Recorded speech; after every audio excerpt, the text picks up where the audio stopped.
There are very few vineyard sites in the world that produce perfectly balanced grapes. Most vineyard sites produce grapes that actually require modification. So in the process of transforming them from grapes into wine, there is a series of modifications that take place. If you're going to make fine wine, you can't do any of those things. You just have to transform the grape into wine with a minimal intervention. When I came to the farm, I could see that there's a couple of problems which you find in conventional vineyards. We don't believe, like conventional farmers, that you must feed the vine. We believe that you feed the soil. Working with soil, you really start understanding how nature works. And if you understand how nature works, you can start controlling things in a biological way. The fact that we're not doing very much in terms of the actual winemaking process, and it's such a contrast to where I had been working before, where I spent a lot of time in the cellar, adjusting and what you'd say making wine, whereas here it's very much a lot of time in the vineyard, observing the vineyard and looking after the soil. Our winemaking is very much sort of minimalistic, following the more old traditional ways of making wine. And I believe through doing that, you'll allow the farm and the vineyard site to speak through in the wine. Everything we do is to extract the juice, but also the character and the flavors and the tannins in the most delicate way. With biodynamic farming, the first thing you see is a lot of weeds. They repair your soil, they keep your soil structure, they are home to all these microorganisms. So when you work with the soil like this and you build up the immune system of the plants, pests really stay away. We spend a lot of time getting the natural veld back. When you do that, you lose less tractors, there's less noise, there's more diversity of the natural plants. So what we found in the last few years is the increase in leopards, caracal, jackal, porcupines, and also some birds of prey. We've got chickens that lay eggs for the restaurants, also scratch in the soil, take out some of your vine weevil grubs, and also fertilize the soil. And I put the old horse bedding and the stable manure with the chickens. They aerate and fertilize it, and we make beautiful compost with that. The cows are mostly there for their dung. We only use female cows. There's a lot of calcium in her body, and that makes excellent preparations that we try and put into the compost. We've created the earthworm farm, and our compost and all of the refuge gets fed through the earthworm farm. To help the soil better, we want to move away from using tractors. So what we've done is we've bought some Percheron horses. We use these horses in the vineyards to not compact the soil so that there's no carbon emissions. And they work at about 3.8 kilometers an hour, where a tractor works at 4 kilometers an hour in a vineyard. So you don't lose a lot of time. When you train horses, you must have the right temperament. So the horse trainers on Waterkloof are all Rastafarians.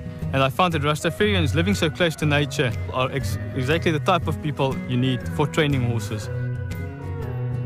Because the vine now looks after itself, it gives smaller bunches, smaller berries, but with thicker skins and more concentrated juice.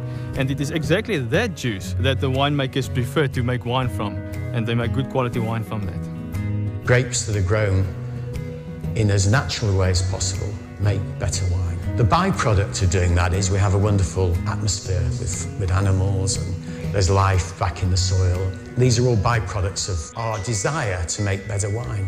There's a direct experiment where I knew a vineyard for 10 years with conventional farming, and I knew a vineyard with biodynamic farming, and I saw the progression in the quality of the wine.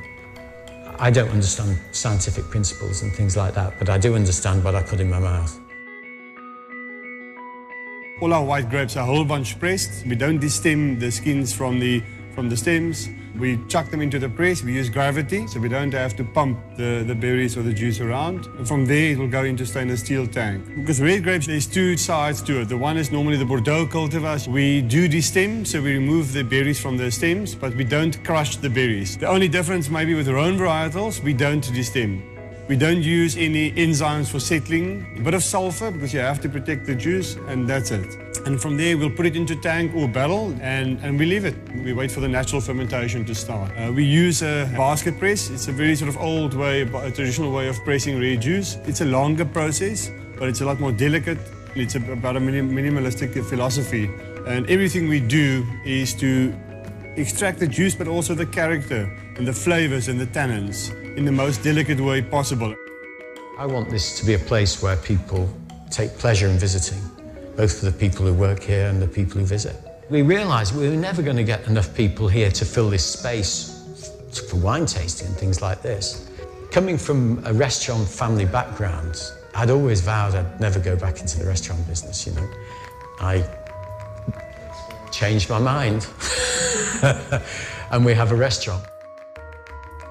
I fell in love, you know, with food, with the principle that you can just cook any ingredients and create new texture, create new flavors, create new combinations. But it's very important that the original product that you're treating, that you're going to deal with in the kitchen, has to be at its best. I start my day by just going up the farm.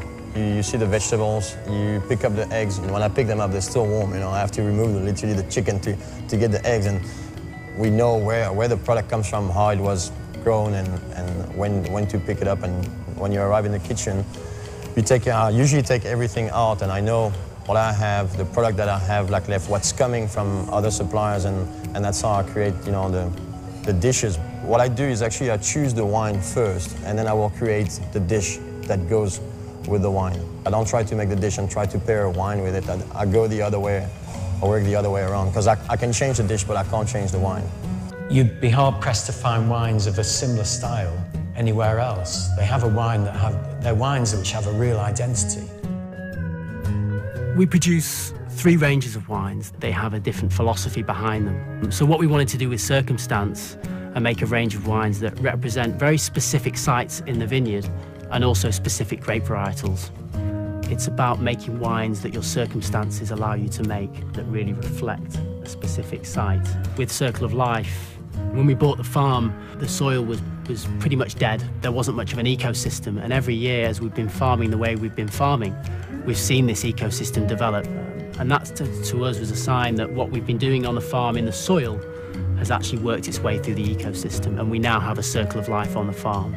We wanted people that drink the wines to really connect to that. Being in the vineyard all the time, you really come a lot closer to nature.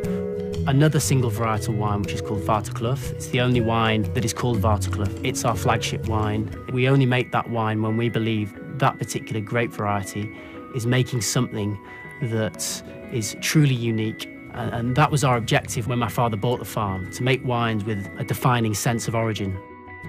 The vine itself is a fantastic symbol of renewal. Vines live for 200, they can live for 200 years, vines. You can take a cutting from a vine and replant it, and the life starts anew. And that vine can go on for millennia.